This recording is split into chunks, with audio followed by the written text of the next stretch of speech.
A very good morning to all of you. Welcome to the GMO Academic program. Today's topic is around early detection of cancer. And we have invited Dr. Nuradh Joseph, who is the consultant clinical oncologist attached to District General Hospital, Hambantota. Dr. Nuradh Joseph graduated with honors from the Faculty of Medicine, University of Colombo in 2006. He excelled in clinical medicine and microbiology, earning distinctions in both areas. In 2012, Dr. Joseph obtained the MD in clinical oncology from the University of Colombo. His extensive qualifications also include MRCP UK, the specialty certificate in medical oncology, and the fellowship of the Royal College of Radiologists in clinical oncology. Currently serving as the vice chair of the Sri Lanka Cancer Research Group, Dr. Joseph leads numerous collaborative multidisciplinary studies. His research efforts has resulted in over 40 publications, including several in high impact factor journals. Dr. Joseph holds the position of chair and lead author for the national guidelines on the management of early and locally advanced breast cancers in Sri Lanka, which were published by the Ministry of Health. Additionally, he has co-authored 5 book chapters and presented over 40 scientific communications at local and international scientific meetings. Dr. Joseph actively contributes to postgraduate education as a teacher of radiation biology and clinical oncology for the University of Manchester, UK, as well as the Royal College of Radiologists, UK, during the period of 2015 to 2016. In 2008, he served as the Secretary of the Sri Lanka College of Oncologists and has maintained continuous membership on its council since then. In recognition of his significant contributions to cancer research, Dr. Nuradh Joseph has received several awards and fellowships. So let me warmly welcome Dr. Nuradh Joseph to the academic program today, and let's listen to Dr. Nuradh Joseph. Yeah. Thank you, Charuni, for that kind introduction. And my talk will focus on early detection of cancer for primary care physicians. Yep. So I will first just outline the burden of cancer in Sri Lanka, the importance of early detection, early diagnosis, and then a bit about screening and early detection. So you can see clearly, all of you would know that the incidence of cancer is rising. It has increased over threefold when you compare data from 1985 to 2015. Whether this is due to an actual incidence in cancer or better recording or reporting of cancer is not known.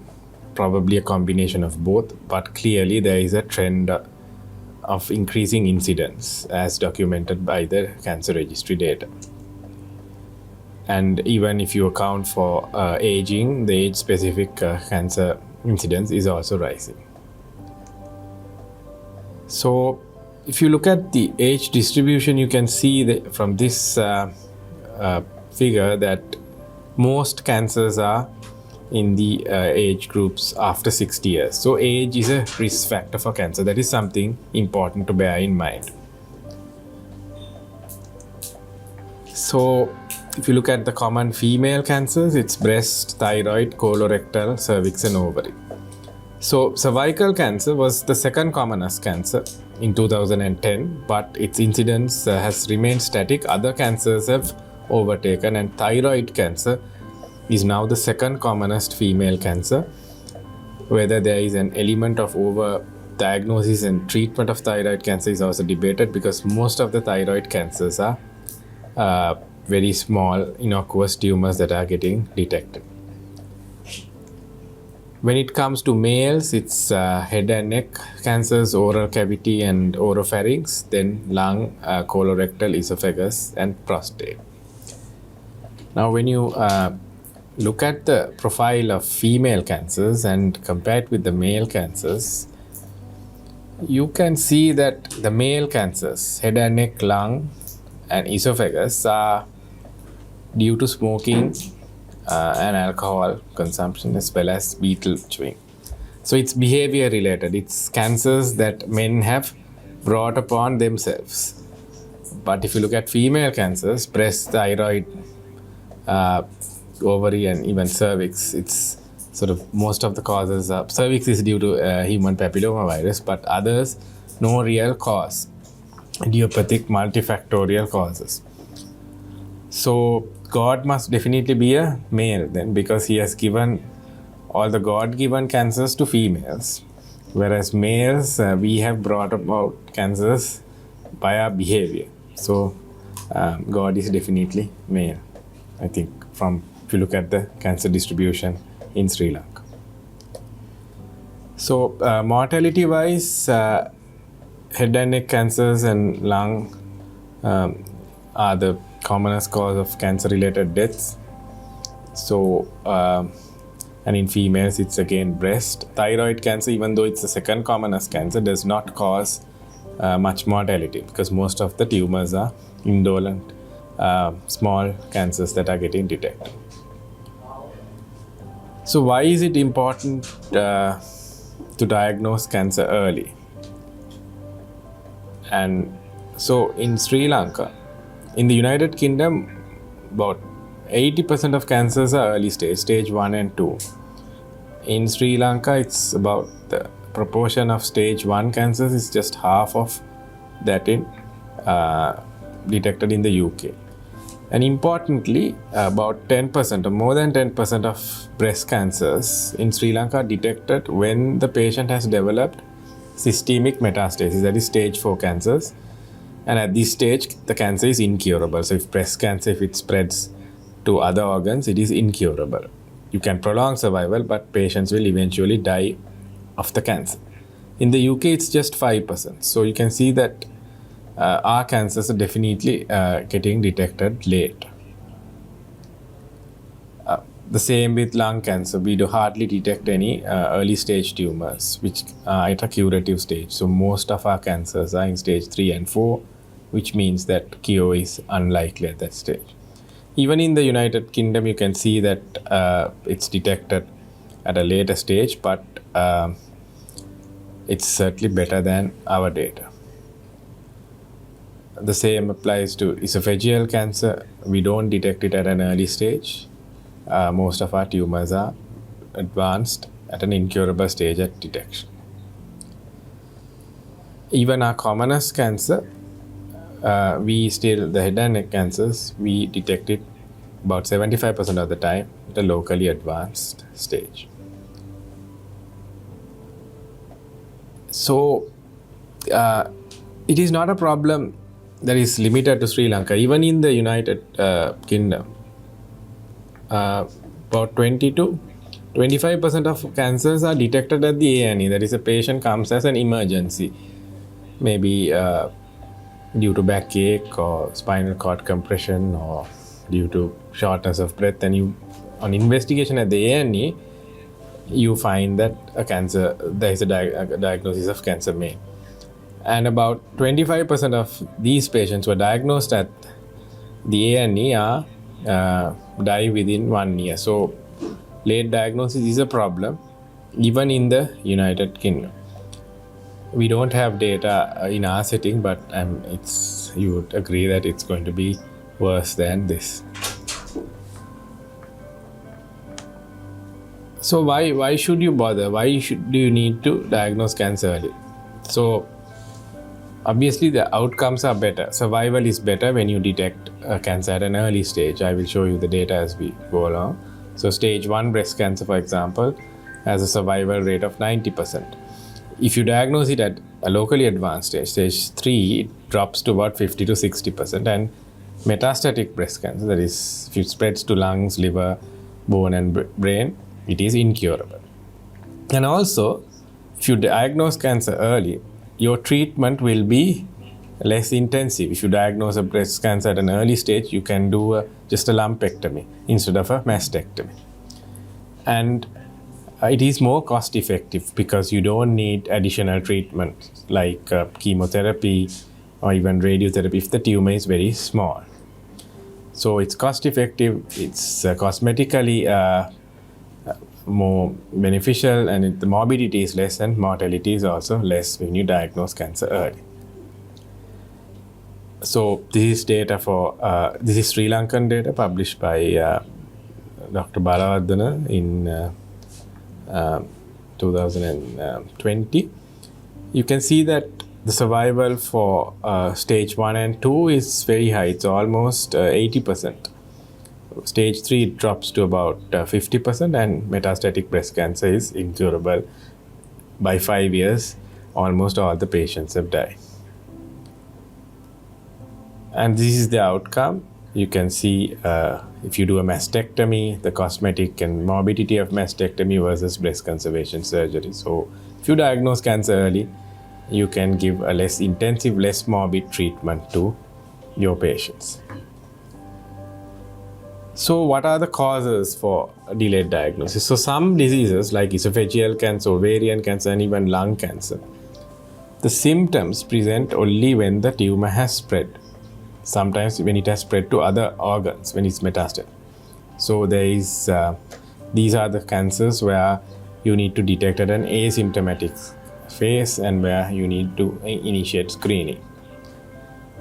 And there could be patient factors. We see that with cervical cancer, patients do not present early, even though there are well-woman clinics, there are gynecological clinics, they still present late.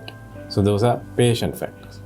But there are also physician factors. Even when patients present, there are delays in initiating investigations and treatment for cancer. So, for example, if a patient presents with cough,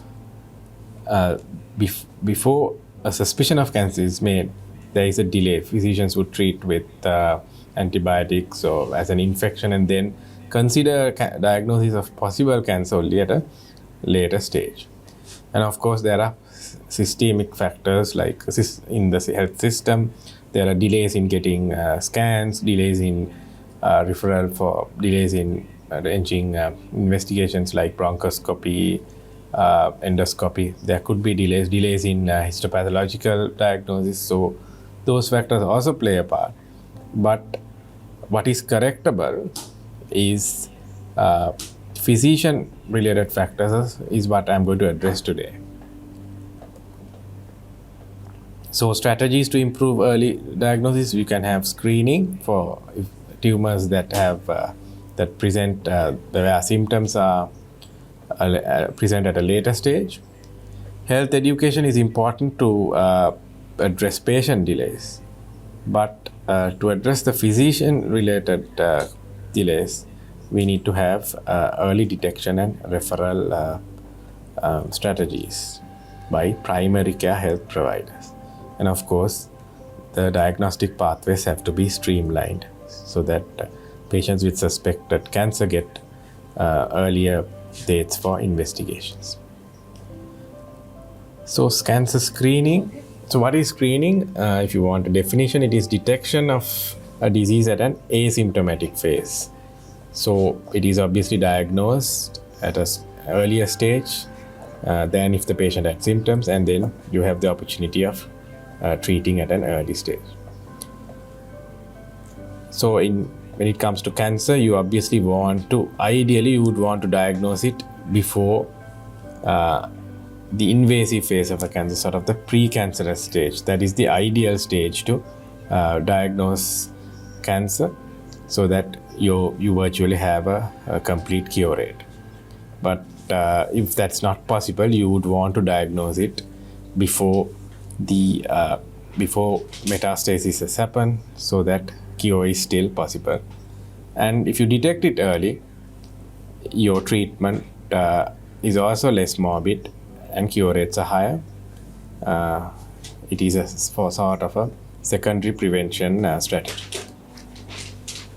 So there is a slight difference between screening, where you diagnose it in the preclinical phase before the onset of symptoms, and early detection is actually where you diagnose it early in symptomatic patients. So slight sort of pedantic differences, but basically both strategies you want to diagnose cancer early. So bit of history. So cervical cancer, the pap smear test was initiated in 1941, and so obviously you would not want to screen for every cancer. There are tumors which are suitable for early detection. It has to be for screening, sorry.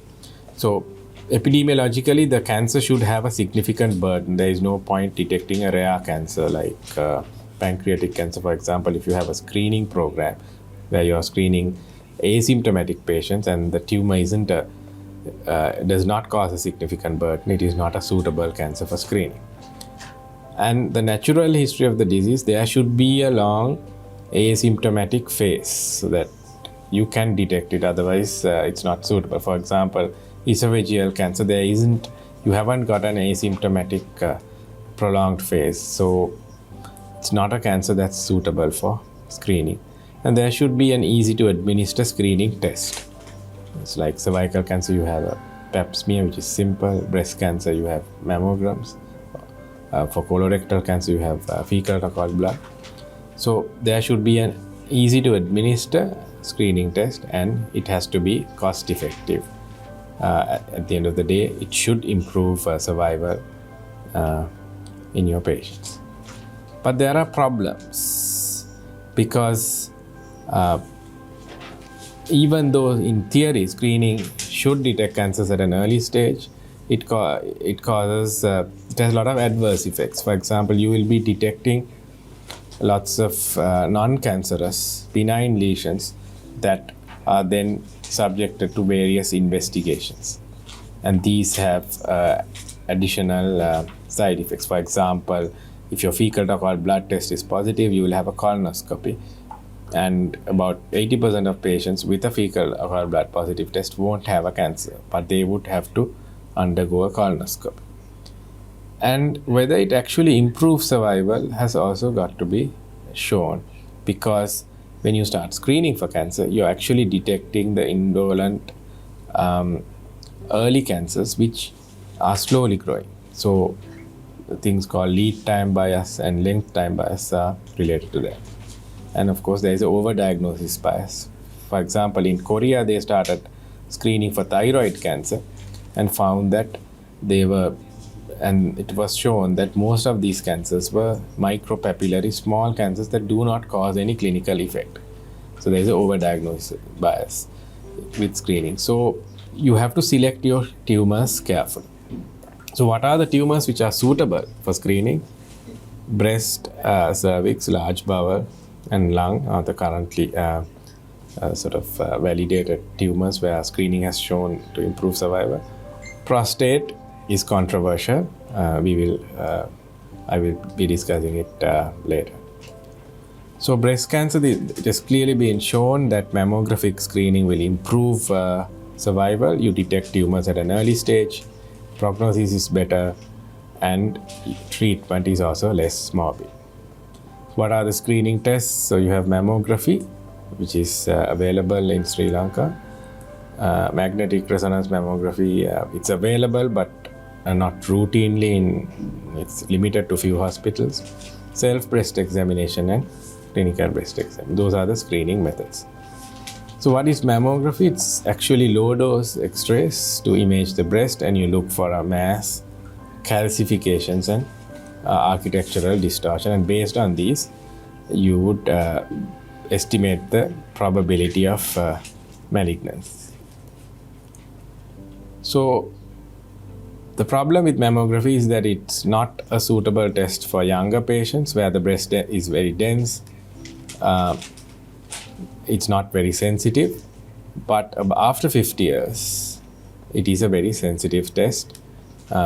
Between 40 to 50, if the breast density is less, it can still be a very useful screening test. And it has good specificity in the sense that if your mammogram is negative, there is good, you can say with a high degree of confidence that you do not have a significant breast cancer. but you have to the frequency of mammography has to be tailored so that you don't miss cancers, the aggressive cancers, in between mammograms. So it has to the maximum gap should be at 2 years. So some in America they recommend annual mammograms, but in the United Kingdom they do mammography every 2 years. And one of the criticisms is that it does not detect interval cancers between two mammograms, which are likely to be more aggressive.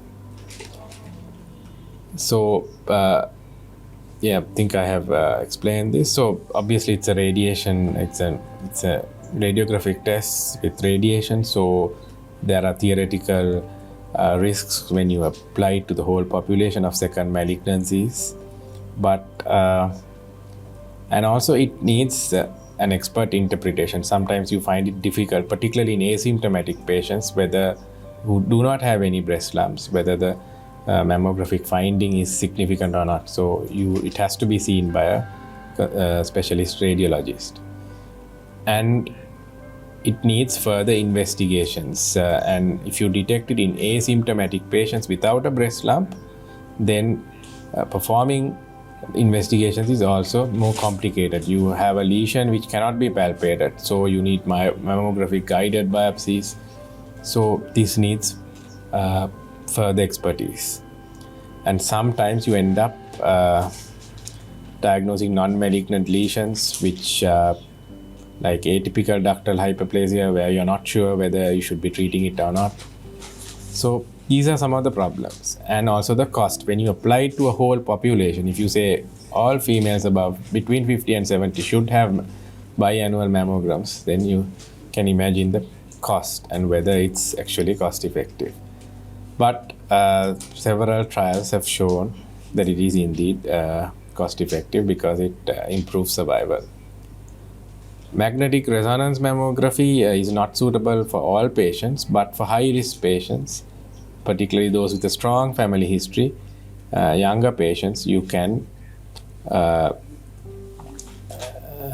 offer magnetic resonance mammography. The problem is that it has a high false positive rate where you end up detecting lots of benign lesions, which are shown as abnormal on an MR mammogram. So self-breast examination, this is what is recommended as a screening strategy by the Cancer Control Program, because we do not have the facilities to do mammogram for all females between 50 and 70. But the problem is with self-breast examination is that the lump has to be quite large for a patient or an untrained person to detect it. So it has not been shown to reduce mortality, but it is being promoted as a public health measure because people then are more aware about breast cancer, and at least some tumors get detected early. But there is no conclusive evidence that it improves survival. But it doesn't cost anything, so it is what is recommended by the Cancer Control Program. Clinical breast examination, some Indian states have implemented programs. In Sri Lanka also, through the Well Woman Clinic, a clinical breast examination is offered. But again, the lump has to be still of a palpable size for it to be detected by a trained clinician. And you know from your experience that even fairly large breast tumors are missed at exams, not just undergraduate exams, even postgraduate exams. Experienced surgeons or surgical trainees will miss large, even quite 3 centimeter breast lumps have been missed, and that is one of the commonest reasons for failure of a candidate at a postgraduate examination and undergraduate examination. So you can see that it is not a very robust method, but it is recommended by a Cancer Control Program, even though it does not, there is no evidence to say that it improves survival. Together with mammogram, it is a useful screening method because it can detect tumors that are missed by mammograms. So what are the individuals? Who are the individuals who are at high risk for developing breast cancer? If you've got a BRCA mutation, yes, you have a high risk. If you have got first degree relatives with BRCA mutations or BRCA associated tumors, you're at high risk. 2 first degree relatives places you at a high risk. So just because you've got one relative with one first degree relative with the breast cancer doesn't mean you're high risk. If you've got 2, then it means you probably have a familial predisposition. So in these patients, you have to initiate screening 10 years before the onset of the tumor in the youngest relative. So if you have got 2 relatives with breast cancer and the youngest was diagnosed at say 41 years, then the family members should be screened at 30 years, 10 years before. All the others, you have the population guidelines. In Sri Lanka, it's 50 to 70 years every 2 years when facilities are available. So currently we do have an opportunistic screening program where if patients come to hospital and request screening, it is offered, but still we do not have a mechanism to initiate population screening. Moving on to cervical cancer, it is the ideal cancer for screening because it has a long preclinical phase. It has also got a long sort of clinical course, and you have very cheap screening tests, and the treatment is also less morbid at an early stage. Just sometimes even just a cone biopsy itself could cure you of a pre-invasive cervical cancer. So you know the pathway. First is you've got the HPV infection that causes cervical intraepithelial neoplasia, and that leads to an invasive cancer. So if you detect it either at the stage of HPV infection or at the stage of cervical intraepithelial neoplasia, then you can actually prevent and treat cervical cancer at a pre-invasive phase before cancer has actually set in. Of course, with HPV vaccination, the incidence is going to drop, and the WHO has set a target of eradication of cervical cancer. So in theory, with the HPV vaccination, at least more than 95% of cervical cancers should be prevented. So there are several screening tests. What we practice here is the cervical cytology method, but a more robust method is HPV detection of HPV DNA, where you detect it before even intraepithelial neoplasia has set in. So cervical cytology is you can do the conventional pap smear, which is done in Sri Lanka. Sometimes other countries have a liquid-based cytology. Similar principle, you take a sample from the cervix and look for abnormalities in the cells. So it's very cheap. In Sri Lanka, the community physicians have costed this, and they found that it's less than 300 rupees per test, and it identifies patients before they are symptomatic. HPV DNA testing will detect high-risk HPV infections before cytological abnormalities are present. So it is a more robust method, but again, it's more expensive, so it's probably suitable for younger patients. And the problem is that not everyone with HPV DNA, positive DNA will go on to develop cervical cancer. Because of its high cost, it is not routinely performed in Sri Lanka, but there are initiatives to roll this test out in the near future. There are other methods like visual inspection with acetic acid. Again, you try to detect the squamocolumnar junction and look for abnormalities, but not routinely done. So what is the recommendation in Sri Lanka? So all sexually active females above 35 years should undergo cervical cytology. If the screening test is negative, it should be repeated every 5 years. This is very important because the average age of incidence of cervical cancer is about 50. So just because you have your first pap smear was negative doesn't mean you are not at risk of developing cervical cancer. So those who work in MOH offices, please ensure that you get your public health staff to repeat the pap smear test every 5 years in those who have a negative test.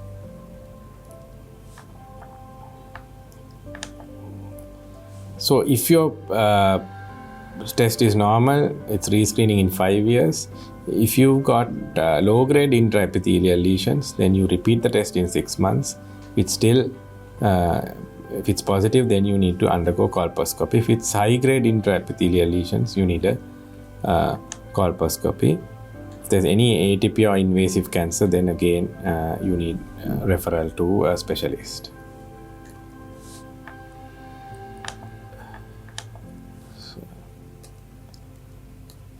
So colorectal cancer is another cancer where the screening it meets the criteria for a screening program. You saw that it's both in the top 5 cancers of males and females. It has a reasonably long preclinical phase. You've got effective diagnostic tests and also a fairly easy to administer screening test as well. Again, if you diagnose it at the early stage, its survival is almost 90%. And you don't need, only surgical resection is curative. You don't need any adjuvant chemotherapy or radiotherapy. But if you wait till the tumor progresses, then and spreads to the lymph nodes, then your survival drops to about 50 to 60%, and you also need adjuvant chemotherapy. And if it is metastatic, it's virtually incurable, except patients with very limited liver deposits can still be cured, but they are in the minority. So early detection of colorectal cancer is very important. So what are the screening tests? You've got the fecal occult blood test, which is what is widely used. We do not have screening for colorectal cancer in Sri Lanka implemented through the ministry, but the fecal occult blood test can be done in the private sector. You also have other options like sigmoidoscopy and colonoscopy. But all of these methods have shown to reduce mortality. So since the fecal occult blood test is the most easy to administer, it is what is recommended.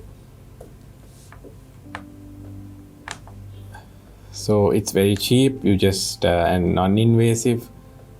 But the problem is that compared to colonoscopy, there is no primary prevention. If you do a colonoscopy, you have the opportunity of removing a precancerous polyp at the same time, so that you actually prevent cancers developing.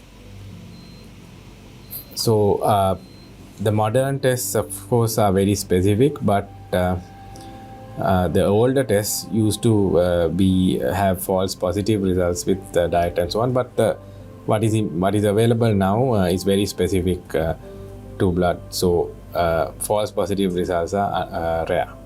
If your fecal occult blood test is positive, then you need to undergo a colonoscopy. Flexible sigmoidoscopy is another method that has been used because most colorectal cancers are in the left side of the colon. So you just it can be detected by a flexible sigmoidoscopy. You don't need much bowel preparation, and there is no need for sedation. But it would, of course, miss tumors on the right side of the colon. Colonoscopy is has also been shown to reduce mortality. Again, we are seeing an anatomic shift. Although 2/3 of the tumors are in the left side, now we are seeing more and more right-sided tumors being diagnosed. So you need a full colonoscopy to detect these tumors. And again, you've got the opportunity of removing precancerous polyps. But it needs bowel preparation and some form of sedation. So this was a recently published trial where they showed that the screened population had less cancer-related mortality.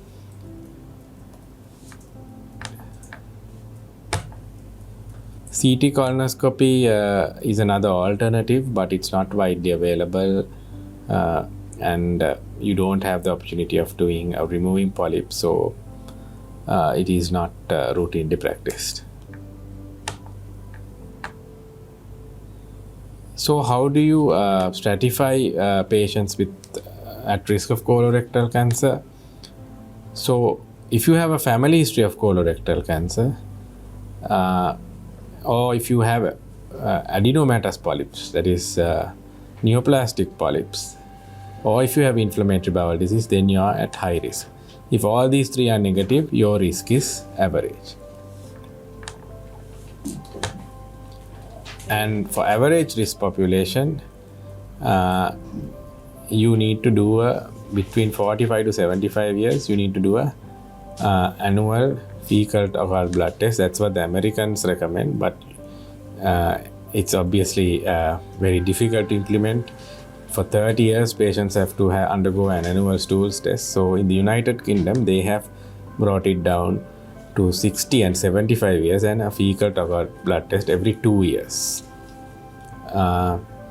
The American Cancer Society also recommends, because of the evidence for colonoscopy and sigmoidoscopy, you can either have a 5-yearly sigmoidoscopy or a colonoscopy every 10 years.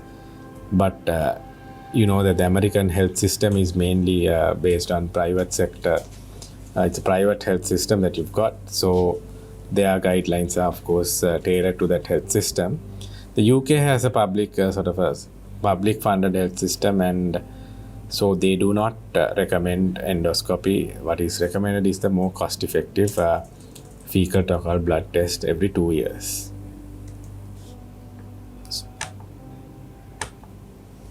So average risk, you just do for familial breast cancer. If you just got 1 second degree relative,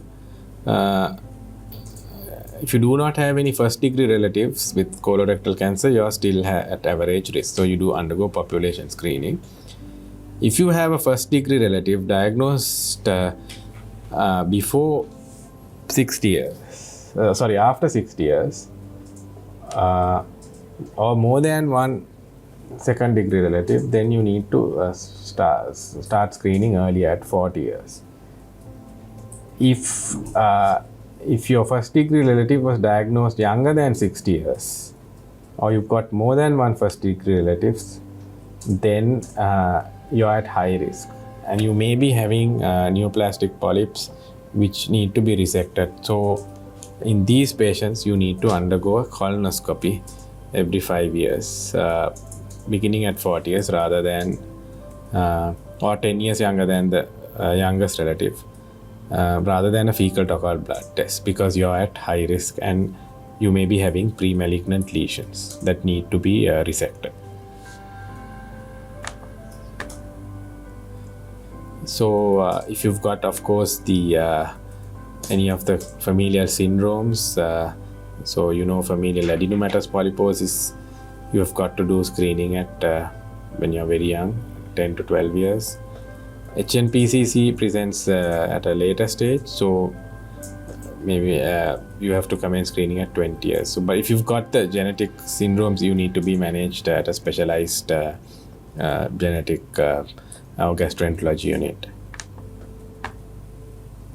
Moving on to lung cancer, again it is one of the leading causes of cancer mortality, and even in the United Kingdom and Western countries, it's still most patients present with at stages 3 and 4 where survival is dismal. It's about 10 to 20%, and if you detect it early, it's curable with surgery or radiotherapy, and your survival rates approach 70 to 80%. So because of that, the patient because the patient burden and the impact on mortality, it was a cancer that also underwent trials for screening.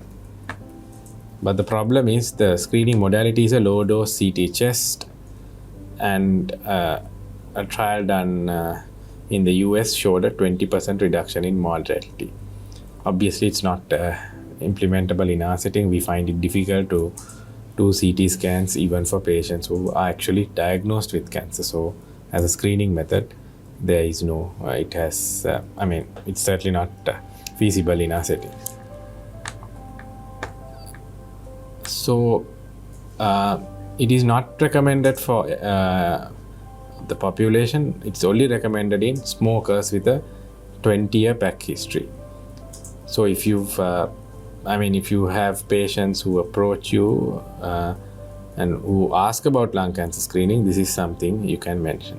If you've got a 20-year back history, you can and you're between above 50 years, you can be offered a low-dose CT as a screening test. Moving on to prostate cancer, again a cancer of controversy because for a number of reasons. The problem is that PSA is very non-specific, and there is no significant reduction of mortality with screening. If your PSA is high, the confirmatory test is a trus biopsy, which is a transrectal ultrasound-guided biopsy, which is very invasive. And you know that prostate cancers, there is a spectrum. You have the indolent cancers, which are quite common but do not cause any problems. So they are the ones that get detected, and these patients undergo unnecessary treatment with surgery and radiotherapy. So, and also when you start screening for prostate cancer, you end up detecting the low-grade tumors and indolent cancers. So because of that, it is not recommended as a screening test for all patients. But if somebody requests, if you've got a patient who asks for PSA testing, particularly in your primary healthcare setting, you can offer the test to these patients who are between 50 and 70, provided they understand the uncertain benefit, the toxicity of confirmatory treatment, and also the toxicity of treatment. But in the National Cancer Control Program does not recommend it in the state health sector. Moving on to early detection of symptomatic cases. Now, even when patients present with symptoms, there are delays in diagnosing cancer. And one of the reasons that have been attributed is that clinicians rely on primarily two methods to reach a diagnosis. One is the hypothetical-deductive approach. So when you are sort of an inexperienced clinician, you would apply this method. Like, for example, when we were medical students, we used to sort of, if a patient came with cough, you would look for the causes for cough and try to exclude them one by one. But as you become experienced, you would rely on pattern recognition. So you would make a diagnosis based on patterns. So on a pattern where you saw before. So the problem with cancer is that for an individual symptom, the likelihood of cancer is very low. So because of that, you end up, if you rely on pattern recognition, you end up missing diagnosis of cancer. So what are the patterns? We know the classical triad of flank pain, hematuria, and flank mass. But only 10% of renal cancer patients have this. So we also know that painless progressive obstructive jaundice is cancer of the head of the pancreas until proven otherwise. But when this happens, firstly, only about 40% have this triad, and they are often inoperable and incurable. So even if you look at more the sinister symptoms like rectal bleeding, only 8% of patients with rectal bleeding have a cancer. So you have to see in your sort of primary care practice, you have to see about 10 patients to detect a patient with cancer. So if you rely on pattern recognition, you might think that these patients, you might fail to refer these patients for further investigation. Altered bowel habits, change in bowel habits, only about 6% of the patients would have an underlying cancer. But every patient needs to be investigated, otherwise we will be missing this 6%. Hemoptysis, even in a smoker, only about 17% would have a cancer. Other causes like bronchiectasis and so on are more likely. Postmenopausal bleeding. So my professor of gynecology, Professor Harsha Senivarath, used to say in his lecture, he said postmenopausal bleeding is carcinoma of the endometrium until and unless proven otherwise. But only 5% of patients would have an underlying endometrial cancer. So you might think that these patients, you might wonder whether it's worthwhile investigating every patient, but you have to do it, otherwise you would miss the 5%. Breast lumps also, only about 10% of breast lumps are malignant. So that's why you need to rely on the hypothetical deductive approach. You cannot be relying on patterns to diagnose cancer. But if you do that, you diagnose them late and you miss a lot of early incurable cancers. So let's look at some cases. So this was a 50-year-old male smoker diagnosed with COPD on inhalers. So he presented with a 3-week history of worsening cough and shortness of breath. But examination revealed some bilateral crackers and bronchi, but there was clubbing. So, you know what happens to these patients. So they were one GP treated with an antibiotic, and when it didn't get better, the patient switched the went to a different GP. And again, that GP treated with another course of antibiotics and also presented to the medical casualty. So they attributed this to an exacerbation of COPD because this was a diagnosed patient with COPD and treated with IV antibiotics. No chest imaging was done because this was already a diagnosed patient with COPD. And then 3 weeks later, the patient presented with chest pain. Now that alerted further investigations. A CT chest was done and there was a malignant lung cancer. So when you analyze it, persistent cough, only about 5% will have a cancer, even in a smoker. But unresolving symptoms should have prompted chest imaging. And also always remember, clubbing is a sinister sign. So always in your patients, look for clubbing. If you've got clubbing, it means something sinister is underlying. It may not be cancer, but it merits further investigation. So COPD, even if you relied on pattern recognition, you would have known that COPD does not cause clubbing. There has to be something else happening. But even so, only about 5% of patients with a persistent cough will have an underlying cancer. So that's one of the problems with early detection.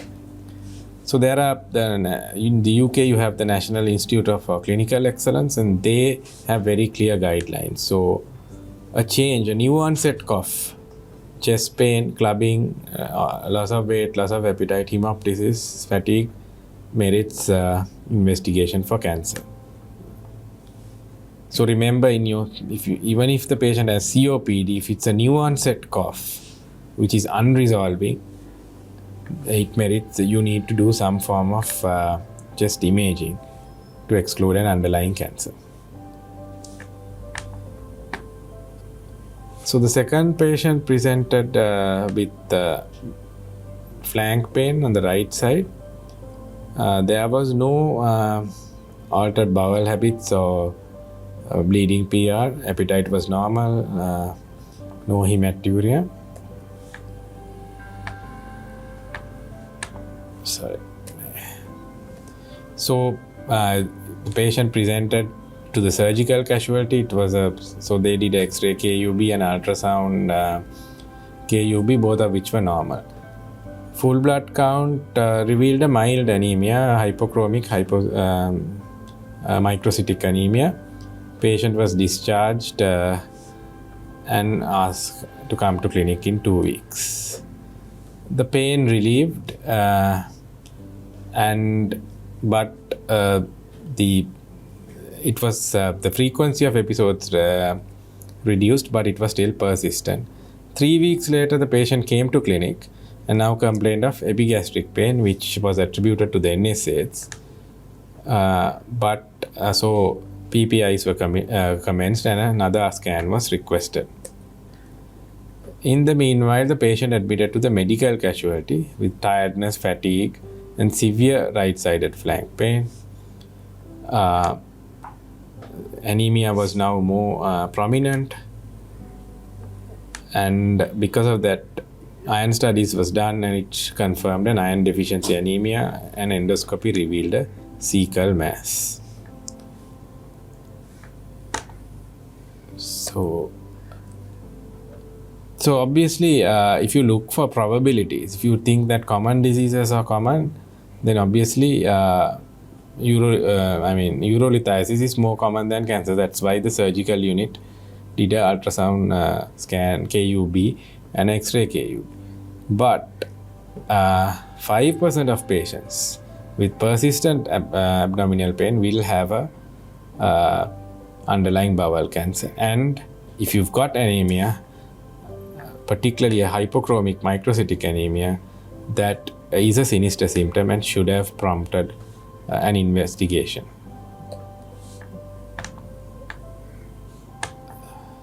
So for bowel cancer, persistent abdominal pain, which is unexplained, should warrant an investigation for bowel cancer, which means you should need to refer the patient for a colonoscopy. Iron deficiency anemia is always a sinister finding. It is not sufficient to diagnose iron deficiency anemia. You need to find an underlying cause. So one of which is bowel cancer. Changes in bowel habit, weight loss, rectal bleeding, loss of appetite, all these patients need to be referred for colonoscopy if you do not find another attributable reason. Okay. Yeah. So the third case is a heavy smoker presenting with sore throat for 3 weeks. There was no difficulty in swallowing and no change in voice. On examination, there was no cervical lymphadenopathy, and the examination was normal, basically.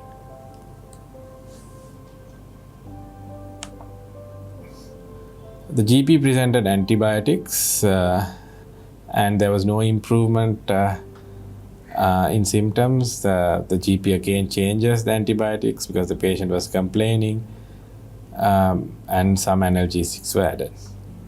3 weeks later, the patient presents with ear ache now, not just throat pain, and there are the cervical lymph nodes, and that prompted a referral to the ENT surgeon, and that revealed an epiglottic tumor, which was locally advanced.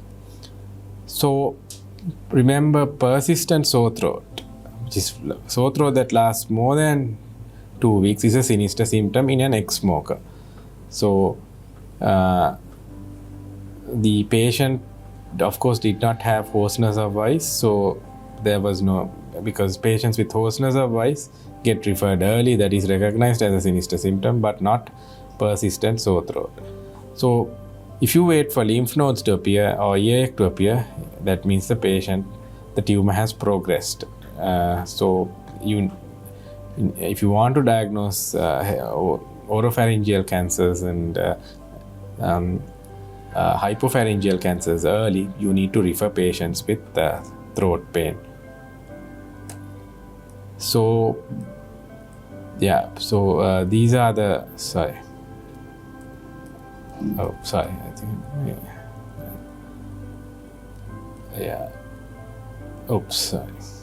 there's another, I think I went to the wrong slide. Okay.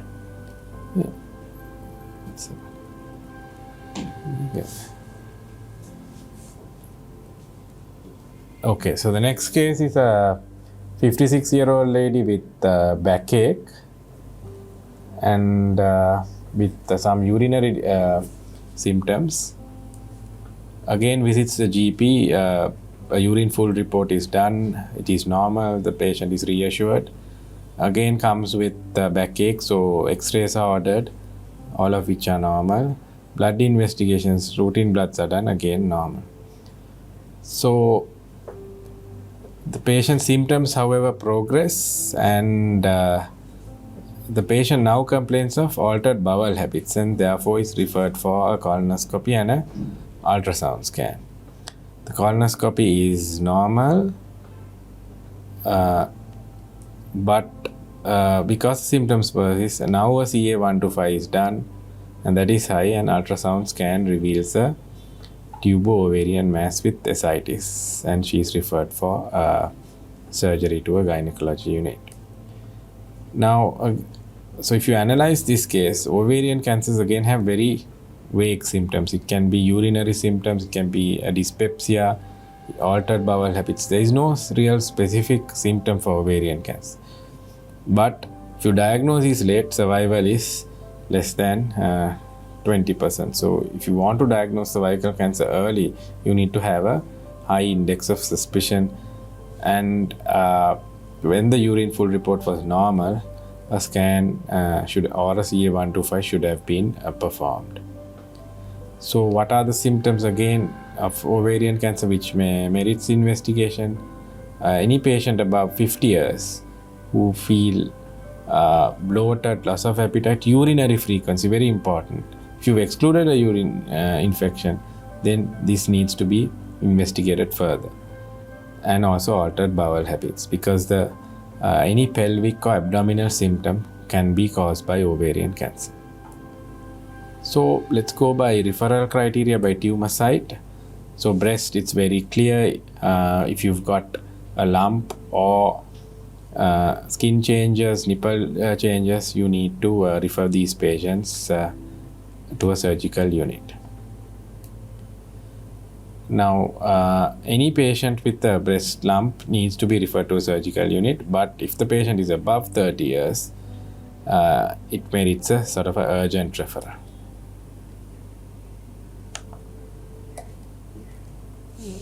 Yeah. So colorectal cancer, if you've got weight loss and unexplained abdominal pain above 40 years, that's a sinister symptom, you need to refer.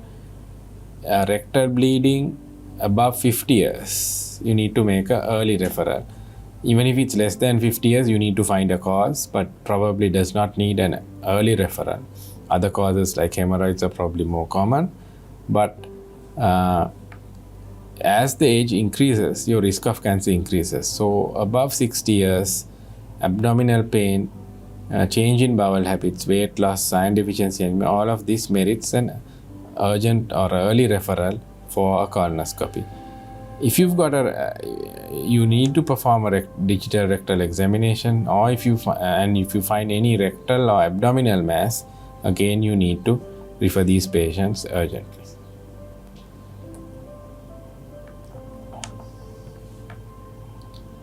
So when to do a diagnostic fecal occult blood testing? So remember, fecal occult blood testing is mainly a screening test. So if you've got rectal bleeding, there is no point doing a fecal occult blood test to confirm that. You need to refer for colonoscopy. There is no way out. But if you've got patients who are more than 50 years and have sort of unexplained abdominal pain, then you can do a fecal occult blood test. As well as patients who are less than 60 with iron deficiency anemia, you can do a fecal occult blood test. So above 60, if you've got iron deficiency anemia, there is no question you need to do a colonoscopy. But if the iron studies are normal, then you might still do a fecal occult blood test just to exclude, because at above 60 years and anemia, bowel cancer can still be present. So those are the indications to do a diagnostic fecal occult blood test. So commonly we see patients with rectal bleeding being done, also undergoing fecal occult blood testing, probably because it's easy to perform test. But even if it is negative and you've got a sort of a history of rectal bleeding, you still need to refer for colonoscopy, because the bleeding can be intermittent and you may miss it on a fecal occult blood test. Ovarian cancer, as I mentioned before, any female above 50 years, that's not the age group where you get sort of dyspeptic symptoms. In a younger female, of course, dyspepsia, and you might investigate for functional bowel symptoms and so on. But above 50 years, new onset upper GI symptoms, early satiety, dyspepsia, bloating, increased urinary frequency, you need to think of ovarian cancer. Right? And any pelvic mass obviously needs referral. If your vaginal examination, you find a mass which is not a fibroid, you would need to refer for specialist opinion. You can do a CA125 in your outpatient setting. It's not widely available even in government hospitals now, but if the patient can afford, you can do it. If it's above 35, it merits further, it merits an urgent ultrasound scan.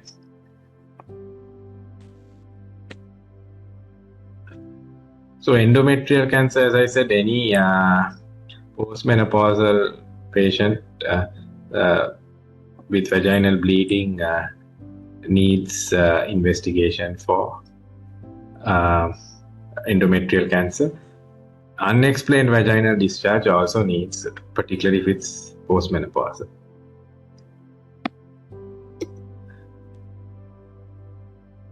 Yeah, so head and neck cancer, again, as ex-smoker, particularly those with a more than 20-year back history, hoarseness of voice, throat pain, unexplained neck mass, oral ulcers, submucous fibrosis, all of these needs urgent referral to excluded malignancy.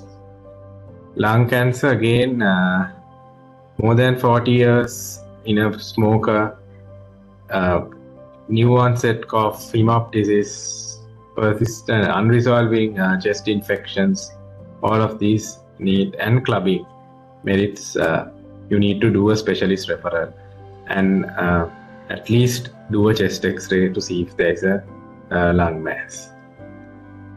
So upper GI, of course, dysphagia is commonly referred promptly for endoscopy, but other symptoms like dyspepsia, if in a patient who is more than 55 years, that's an age group. I told you age is a risk factor for cancer, so these patients need to be referred.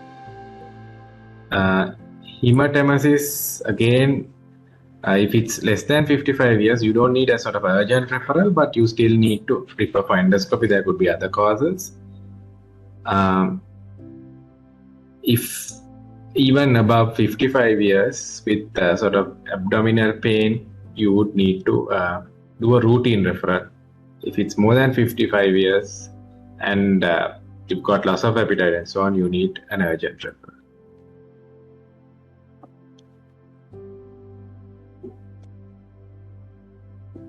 So obstructive jaundice obviously needs an urgent referral. More than 60 years, undiagnosed backache,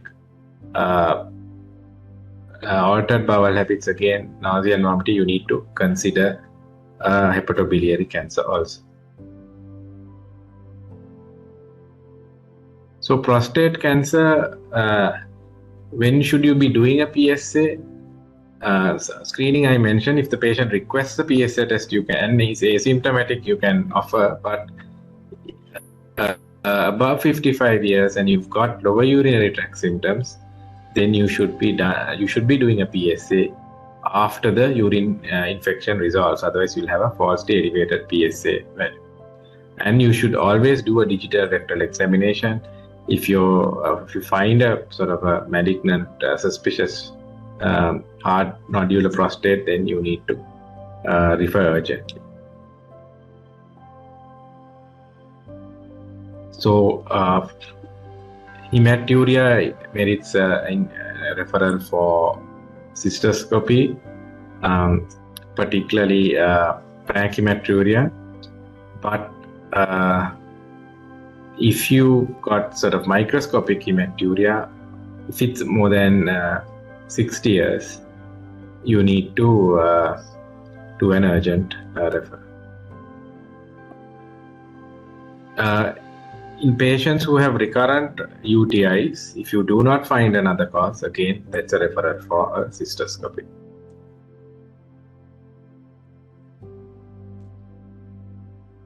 So testicular tumors are rare, but they do see. So if you've got a patient with a testicular mass, which is not a sort of a hydrocele, you would please do an ultrasound scan. We see sometimes even testicular cancers have been sort of not referred early. But these cancers are eminently curable. They have very good prognosis. So any sort of patient with a unexplained testicular mass needs referral. So penile cancer is again rare, but a penile ulcer or a mass which is not attributable to a sexually transmitted disease needs referral. So generally, so weight loss is a common symptom of cancer, but it probably means the tumor is advanced. But still, you need to refer these patients, loss of appetite, loss of weight. And also remember deep vein thrombosis. So about 5 to 10% of patients with DVT have an underlying cancer. And about 10% of cancer patients have undiagnosed DVT. So if you've got a patient with DVT and you do not have an attributable cause, then you need to consider an underlying malignancy. So if you go symptom-wise, you can see that some tumors symptoms are common to many cancers. So it's a complex pathway, but if you analyze each patient carefully, then you would need you can sort of refer these patients. So summary: screening improves outcomes in breast, colorectal, cervical and lung cancer, but delayed recognition of symptoms are a cause of delayed diagnosis. Even red flag symptoms have low positive predictive value, so a high index of suspicion is needed, and you need to sort of have a guideline directed clinical sort of strategy to ensure that patients are referred early. Further reading. So remember, diagnosis delayed is treatment delayed, and treatment delayed is treatment denied. So there is the national guidelines on early detection and referral of cancers. It's available online. I've given the link. And a very useful guideline is the NICE guidelines for on diagnosis of suspected cancer. If you are in the primary healthcare setting, this is a very useful guideline. They give very detailed and evidence-based recommendations. Again, available online free of charge. This BMJ article is also sort of explains the dilemmas in which contribute to delayed diagnosis. If you are interested, you can download that as well. Again, available free. Okay, thank you. Thank you very much, Dr. Nuradh Joseph, for joining us today. It's your very busy schedule, and thank you all for joining today online for our academic program. And let's join in 2 weeks' time. Have a good day.